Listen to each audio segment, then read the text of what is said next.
안녕하세요. 윤쌤 채널입니다. 이번 시간은 62차 시 온도에 따라 다른 입자의 운동과 다양한 방법으로 이동하는 열에 대해서 살펴보도록 하겠습니다. 먼저 이제 온도에 따라서 온도가 낮을 때와 높을 때 입자의 운동에 어떤 차이가 있는지를 알아보고요. 두 번째, 다양한 방법으로 열이 이동을 하거든요. 전도, 대류, 복사 세 가지로 나누어서 설명해 보도록 하겠습니다. 첫 번째로 이제 온도의 개념부터 설명을 하겠습니다. 온도라고 하는 것은요, 객관적으로 숫자로 표시해 주는 거예요. 무엇을? 어떤 물체가 차갑고 뜨거운 정도를 나타내는 거예요. 그 수치를 딱 보면 사람마다 느끼는 감각이 다르기 때문에 수치를 봐야 감이 온다는 얘기예요. 무슨 얘기냐면 뜨거운 밥 공기를 엄마들은요 확확 잡아요. 근데 우리가 그 뜨거운 밥 공기를 딱 잡다가 어머, 뜨거워 하고 놓칠 수 있거든요. 엄마가 이러죠. 야, 뭐가 뜨거워? 엄마는 안 뜨거운데 나는 겁나게 뜨거워. 즉, 사람마다 느끼는 정도가 다르다라는 거죠. 이거는 차가워요 라고 했는데 뭐가 차가워? 이렇게 받아들일 수 있다는 거죠. 그래서 정확한 객관적인 수치로 표시해 줄 필요가 있습니다. 이건 100도씨예요 라고 하면 100도씨? 물이 100도씨에서 끓으니까 이거 굉장히 뜨거우니까 조심해야겠구나. 이렇게 사람들이 알 수 있게 해준다는 거죠. 온도의 종류에는요, 세 가지가 있습니다. 첫 번째는 섭씨 온도, 우리가 많이 써요. 두 번째는 화씨 온도, 요건 교과서에 찾아보면 없어요. 그런데 선생님이 굳이 적어놓은 이유는 밑에서 설명을 할게요. 그 다음 세 번째는 과학 시간에 많이 사용하는 절대 온도, 이 세 가지가 있습니다. 한번 차이를 볼까요? 섭씨 온도는요, 우리가 생활하는 일기압하에서 표준기압하에서 물이 기준입니다. 누가 기준이라고요? 예, 물이 기준이에요. 물이 어는 온도를 우리는 0도라고 해요. 끓는 것을 100으로 잡죠. 그래서 물이 어는 걸 0, 끓는 건 100. 그래서 그걸 한 칸을 그거를 100등분을 하는 거예요. 그러면 한 칸이 1도가 되는 거죠. 그래서 만약에 온도가 100이다 그러면 100하고 뒤에다가 도씨 이렇게 써요. 이 C는 안데르스 셀시우스라고 하는 과학자 이름에서 따왔거든요. 이런 건 안 외워도 돼요. 글자 작죠. 그런데 꼭 그런 친구들이 있어. 안 외워도 돼요 하는 것만 또 셀시우스 이렇게 기억에 남는단 말이죠. 자, 우리가 일상생활에서 많이 사용하는 거예요. 100도씨, 0도씨. 그게 바로 섭씨 온도입니다. 두 번째 화씨 온도는요, 교과서에는 없어요. 보통 영어권 국가에서 많이 사용하는데요. 내용은 조금 비슷해요. 숫자만 달라요. 물이 기준인 건 똑같아요. 물이 어는 온도를 섭씨에선 0이라고 잡았는데 얘는 32로 잡아요. 물이 끓는 온도를 섭씨에선 100으로 잡았지만 얘는 212로 잡아요. 그리고 섭씨 온도는 100등분을 해가지고 한 칸을 1도씨에서 100등분을 했다고 하지만 화씨 온도는 그걸 180등분 한 거죠. 그래서 옆에다 도씨 대신에 도라고 하고 옆에 영어 F를 붙여줘요. 이 F는 다니엘 가리브엘 파렌하이트라는 역시 사람의 이름을 딴 거죠. 그래서 우리는 많이 사용하지 않는데 굳이 선생님이 이 화씨 온도를 적어준 이유는요. 요 밑에 한번 볼까요? 밑에 있는 그림은 디지털 온도계예요. 여러분들 과학 시간에 많이 사용하죠. 이게 지금 온도계 손잡이 있는 부분이고요. 이 밑에 센서 부분이 이렇게 길게 있어요. 선생님 앞부분만 자른 건데요. 여기 보면요. 빨간색 버튼 누르면 온 켜지고 오프 누르면 꺼져요. 온 딱 켰을 때 문제는 이렇게 도씨라고 하면 우리가 쉽게 이해할 수 있는데 잘못 눌러서 이 밑에 버튼을 누르면요. 도씨 말고 도하고 F라고 표시가 돼 있어요. 이거는 화씨가 되는 거죠. 그래서 이 숫자, 요 마크를 잘 보지 못하면, 이 단위를 잘 보지 못하면 데이터가 틀려져 버리는 거예요. 그래서 실험할 때 친구들 선생님 저희 거 이상해요 하는 친구들 100이면 100 전부 다 요걸 눌러서 이게 F로 바뀌어 있었다는 거죠. 화씨 온도로.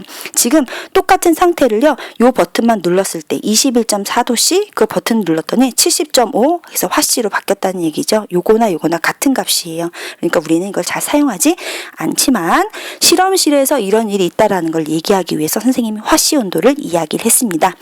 그 다음 이제 세 번째 온도의 종류 세 번째, 요게 첫 번째였고요. 섭씨, 두 번째가 화씨, 세 번째가 절대인데요. 이 절대 온도는요, 분자들의 운동 정도를 기준으로 나타냈어요. 분자들이 막 활발하게 움직이는 정도가 크면 클수록 절대 온도가 높은 거예요.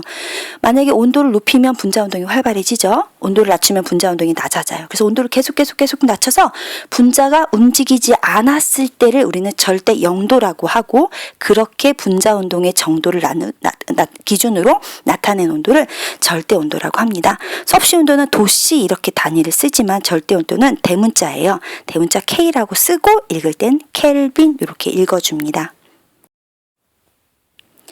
온도에 따른 입자의 운동을 그림으로 한번 살펴보도록 하겠습니다. 지금 여기 찻잔이 있어요. 따뜻한 차가 들어있고요. 여기는 얼음이 들어있는 시원한 음료수가 있습니다. 따뜻한 차가 들어있는 그 내부를 확인을 해보면요. 우리 맨눈으로는 볼 수는 없지만 이 안에 있는 입자들이 보여요. 그런데 이 입자들의 운동이 뿅뿅뿅뿅 굉장히 활발한 걸 볼 수가 있어요. 하지만 얼음물에 들어있는 이런 입자들의 운동이 뿅뿅 느린 걸 확인할 수가 있지요. 즉 이렇게 따뜻한 온도가 높은 곳에선 입자의 운동이 활발하고 얼음물이 들어있는 온도가 낮은 곳에서는 입자의 운동이 둔하다는 것을 확인할 수가 있습니다. 하나 더 비커로 옮겨가 볼게요. 이쪽 위에 있는 비커에는요 지금 뜨거운 물이 들어있어요. 아래에 있는 비커에는요 찬물이 들어있어요. 두 곳 모두에다가 똑같이 빨간색 잉크를 한 방울 한 방울 떨어뜨렸어요. 그리고 봤더니 뜨거운 물 같은 경우는 빨간 잉크가 굉장히 빠른 속도로 퍼지는 것을 볼 수 있어요. 하지만 찬물일 때는 뜨거운 물에 비해서는 많이 퍼지지 않는 것을 눈으로 확인할 수가 있죠. 이 내용을 정리하면 뜨거운 물은 찬물에 비해서 온도가 높죠. 온도가 높은 곳은 입자 운동이 활발해서 잉크가 빨리 퍼졌다. 이렇게 정리를 할 수가 있습니다. 그래서 타이틀로 다시 가볼게요. 온도에 따라서 온도가 높은지 낮은지에 따라서 입자의 운동이 활발한지 둔한지가 결정이 된다는 얘기죠. 정리해 보겠습니다. 온도가 높으면 입자들의 운동이 어떻다? 활발합니다. 그에 비해서 온도가 낮은 것, 얼음물이라고 생각하면 되겠죠. 구성하고 있는 입자들의 운동이 둔하다, 운동이 약하다. 선생님 이렇게 화살표로 체크를 해봤습니다. 그래서 온도와 입자 운동은 중요하거든요. 반드시 정리해 주시고 넘어가세요. 자, 두 번째로는요. 다양한 방법으로 이동하는 열에 대해서 알아볼 건데요. 여기서 지금 다양한 방법이라고 이야기를 했는데 선생님은 세 가지를 얘기할 겁니다. 그 세 가지 중에 첫 번째가 전도가 되는데요. 자, 일단 열이라고 하는 것 자체가 에너지인 건 알겠어요. 그죠? 열은 에너지입니다. 근데 그냥 에너지가 아니라요. 온도가 높은 곳에서 낮은 곳으로 이동을 하는 에너지. 그걸 우리는 열 이렇게 이야기를 합니다. 밑에 그림을 한번 볼게요. 캠핑장에서 많이 볼 수 있는 그림인데요. 이렇게 솥을 걸어놓고 여기다가 물을 집어넣고 물을 끓인 겁니다. 밑에 모닥불 장작이 막 열을 가하고 있겠죠. 그런데 여기에다가 쇠로 된 이런 국자를 담궈 놓은 거예요.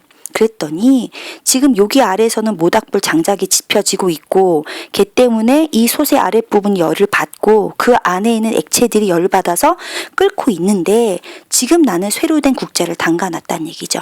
이 쇠로 된 국자 요 내부를 이렇게 들여다보면 쇠 국자를 이루고 있는 분자들, 요 알갱이들, 입자들이 이렇게 규칙적으로 배열되어 있는 것을 확인할 수가 있어요. 그런데 밑에서 지금 장작불로 가열을 하고 있으니까 이런 손잡이 끝보다는 이 아랫부분, 물에 담겨있는 아랫부분이 훨씬 더 열을 많이 받아서 뜨거운 걸 확인할 수가 있습니다. 처음에 열을 받으면요. 이 아래쪽에 있는 분자들이 열 에너지를 받고 분자 운동이 활발해지면서 얘가 이 자리에서 퉁퉁퉁 혹은 빙글빙글 돌려고 해도 옆에 친구가 붙잡고 있네요. 이 상태에서 흔들 거리다가 앞에 있는 위에 있는 되겠죠. 위에 있는 알갱이를 툭 하고 치게 됩니다. 충돌하는 거죠. 쿵 부딪히면서 본인이 가지고 있는 열 에너지를 전달하는 겁니다. 밑에 있는 아이도 마찬가지로 열 에너지를 받아서 분자 운동이 활발해지면서 얘가 흔들 하다가 위에 있는 아이를 툭 건드리면서 충돌할 때 에너지를 전달하는 거죠. 그래서 처음에는요.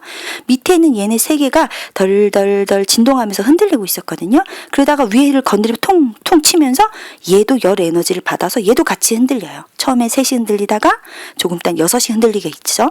흔들리고 있으면서 얘도 마찬가지로 흔들리면서 위에 있는 아이를 건드리면서 퉁 열 에너지를 주면 얘도 흔들리고 마찬가지로 얘네들도 흔들리면서 셋, 6, 9 얘네들이 이제 같이 흔들리게 되는 거죠. 얘네가 흔들리면서 위에 있는 애를 건들고 얘네가 흔들리면서 위에 있는 애를 건들고 여기서 건든다라는 것은 입자들 사이의 충돌을 의미합니다. 충돌하면서 열이 전달이 되는 거예요. 그래서 처음에는 밑에 있는 애들이 빨간색 색깔로 표시하죠. 밑에 있는 빨간색 그 다음에 주황빛이었는데 빨갛게 된 거예요. 같이 흔들리고 있다는 거죠. 열을 받아서 점점 지금 현재 위에 있는 주황색은 조금 있으면 충돌을 해서 열을 받는 순간 빨갛게 변하겠죠. 색깔로 분자 운동으로 표시를 한다면 말이죠. 자, 이렇게 전달되는 방법을 우리는 전도라고 합니다. 밑에 내용을 읽어보면요. 고체에서 물체를 구성하는 입자의 운동이 이유탄 입자의 차례로 쿵쿵쿵 충돌하면서 전달이 돼서 차례로 전달되어서 열이 이동하는 방법, 우리는 이것을 전도라고 이야기를 합니다. 전도의 예를 한번 살펴보겠습니다. 첫 번째는요, 그림을 한번 볼게요. 냄비가 하나 있어요. 옆에 프라이팬이 있어도 상황은 똑같아요. 냄비하고 프라이팬을 만드는 때 이 본체는요, 금속으로 만들어요. 그래야지 열이 잘 전달이 돼요. 그래야 열이 잘 전달이 돼야 이 안에 있는 음식물들을 익힐 수가 있겠죠. 금속은 열을 잘 전달하게 합니다. 하지만 손잡이까지 금속으로 만들진 않아요. 손잡이는요, 열이 잘 전달되지 않는 플라스틱으로 만듭니다. 얘가 만약에 플라스틱이 아니고 얘도 금속이면 어떤 일이 벌어질까요? 그렇죠. 손잡이를 손으로 잡는 순간 냄비가 뜨거운데 손잡이도 뜨겁겠죠. 손이 화상을 입을 수가 있어요. 그렇기 때문에 냄비 몸체는 금속으로 전도가 잘 되도록, 하지만 손잡이는 플라스틱으로 전도가 잘 되지 않도록 만들어 주어야 한다는 얘기죠. 전도의 예가 되겠습니다. 두 번째, 국그릇에다가요, 뜨거운 국을 담았어요. 그리고 나서 국을 한 수저 떠먹고 숟가락을 거기다 담궈놨네. 그리고 막 밥을 먹고 반찬을 먹고 나도 모르게 손잡이를 딱 잡았는데 아 뜨거워, 혹은 아 따뜻해, 이런 경우 있을 거예요. 처음에 숟가락은 뜨겁지 않았거든요. 뜨거운 국에 있었던 열이 숟가락으로 옮겨왔고 숟가락 아랫부분에서부터 손잡이까지 타고 온 거죠. 수저를 굳이 그리면 이렇게 그리고 있는데 국그릇에 이렇게 담겨 있었던 거고, 국그릇에 담겨 있으면서 열이 여기서 전달이 됐는데 그 열이 이렇게 금속을 타고 손잡이까지 올라왔다는 얘기죠. 자, 전도의 예입니다. 고체에서 볼 수 있는 상황이죠. 세 번째, 추운 날 철봉을 만지잖아요. 차가워요. 아까 얘기했어. 금속이에요.